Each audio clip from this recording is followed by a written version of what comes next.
ब्रह्ममुरारिसुरार्चितलिङ्गं निर्मलभासितशोभितलिङ्गम्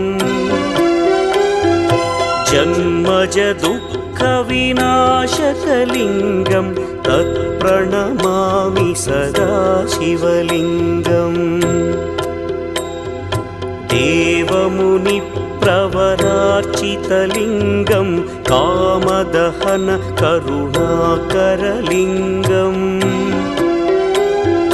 रावणदर्पविनाशकलिङ्गं तत्प्रणमामि सदा शिवलिङ्गम्